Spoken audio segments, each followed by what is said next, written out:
Welcome back, students. It's classical dance day. We're working on pliés and tendus and dégages.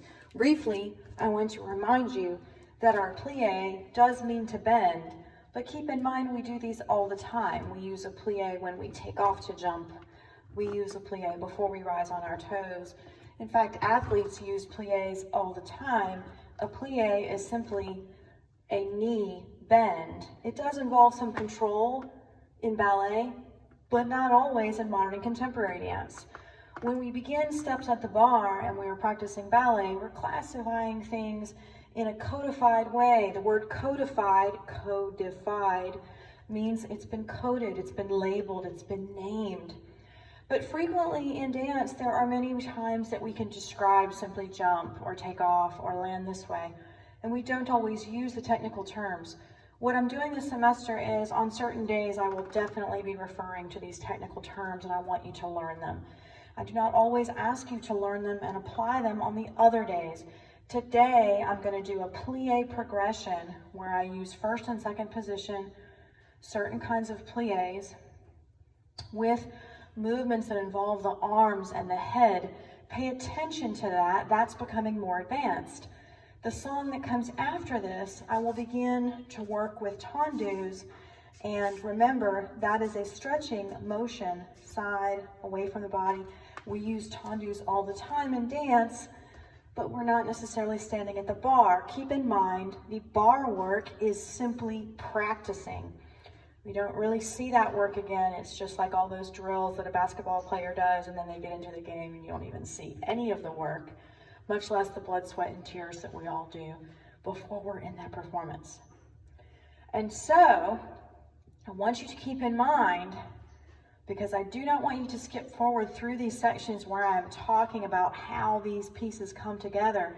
I need you to understand that as time goes on, you still need to know how to do tendu, even if what you're doing is something very funky and different, or jazzy, or contemporary. That's still a tendu. That's what we want to remember. I'm going to press play and we're going to begin.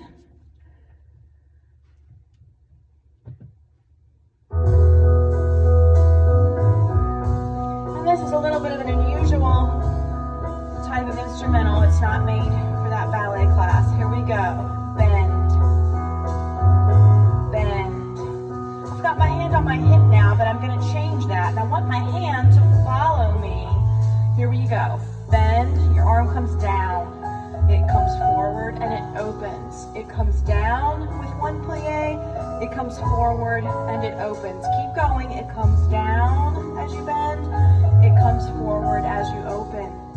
Down, and you open, sorry. And now we're going to go all the way down. I want you to try to go all the way down. Try that again. Down, you got to hold on to that surface. Of them. You will feel your thighs. Pay attention to where my heels and knees are. Let's try that in second position. Bend, arm comes forward and it opens.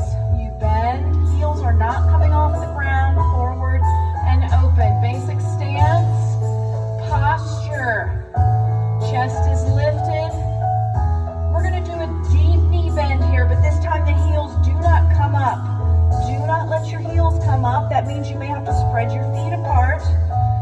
This is called a grand plie. It means big. Grand means big.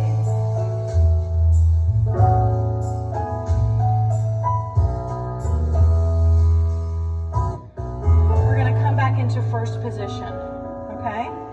We're going to practice that plie. Okay, so bending, bend, bend. I want you to take your arm and lean forward with straight legs, up. Now bring that arm open, bring that arm down, bring that arm forward and open. And now I want you to flat back, fold forward over your legs, up. Open the arm and bring it down. We're going to try the same thing in second position. This is called port de bras. It means the way we carry our arms. So it's going to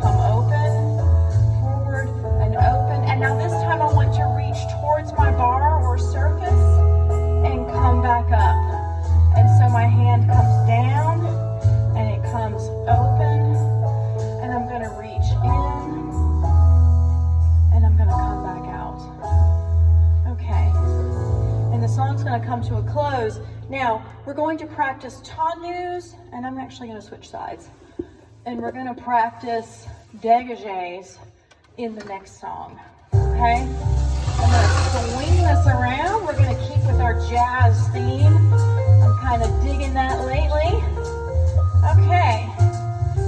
And so, you're going to point your foot forward. You're bringing it forward and forward, straight leg.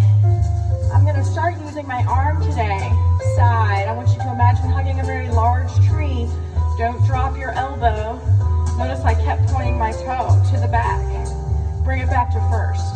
Back, first, back, first position when I say first. Now, we're going to come back front, and I want you to add a releve in. Here we go. Front, front. Now I want you to press up 2 times onto your toes. Don't roll out onto your pinky toes. Try the same thing to the side. Side, 2 tendus, 2 releves. 1, and this is your second one. Go to the back, point, bring it back to first position. Try to keep your legs straight. Notice I have not plied. I have not done a plie. You've got to pull up in those thighs, pointing to the side. Side, pressing up 2 times. Once, and that's twice. We just did a tendu with a releve. So, rotate your ankle, foot, draw a circle with your toes. 5 times, other foot. Good, shake it out. I want you to do a similar exercise, but you're going to let your foot come off the ground. Brush your foot, come back to first. Now, you're going to be tempted to bend your leg. Do not let your leg bend. That means you've got to squeeze your glute muscles. Pull up, pull up. Imagine a string out of the top of that head. Try side. Don't pick up your toes. Don't pick them up like this. You've got to push. Imagine that you're pushing a dollar bill or a coin underneath your foot. You may have to rewind. Back, back. Try to the side again right here. 4, 3, 2, 1. Now I want to talk about degage in a minute. When you bring this leg off the ground, it is a tendu that comes off the ground. This means that your foot will bend, but your knee will not. Your foot might bend, but your knee will not. So you must pull up in your quadricep muscles, and you must squeeze your pelvic girdle. Last time, we're going to practice to the front. Front. This is called degage. We are brushing the foot off the floor. Try to the side. Side. That's 1. Give me 1 more, and then I want you to take it to the back. Back. And back. It's intentionally not very high. Pull up in your glutes. The rest of your body is very quiet. There is nothing else happening to the front. Nothing else happening in your body. That means it's a lot of work. Expect your muscles to burn. Notice I'm narrating this to the back. Ideally over time, you don't need all these cues, but you're new. So we keep going. Together, side, together. Now give me a plie. Whoo, you're gonna feel those thighs. Plie. Plie. You're just loosening this up to finish up the exercise. Plie. Plie. Good. Just to recap, I want to touch base with you and make sure that you do understand that, there's something in my pocket here, that you do understand that in this degage movement, D-E-G-A-G-E, it is in your Canvas assignment spelled. It is a tendu, it is a stretching motion that comes off the floor. Now, remember in classical dance, every step we do is either part of something else because it becomes something in a more advanced way, or it is practicing being able to use your body in a way later that will be more advanced or rigorous or challenging for the muscles. The degage eventually becomes the big kick, which is the battement. The tendu eventually becomes the degage. A rond de jambe becomes something that is up here in the air. And of course, a passe becomes, I'm on the wrong floor, becomes a turn. And so passe means to pass, but we're not really passing anything. In fact, the leg is considered to pass through, but we often hold our foot there. I bring this up so that you understand why something very simple but yet difficult to do is done over and over and over again. And it is to build that foundation for the warm-up in a class, but also for the choreography that we will be doing at another time.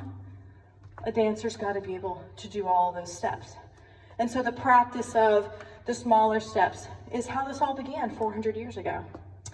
So happy dancing. Rewind and practice this one again. Pliés, tendus, and degages.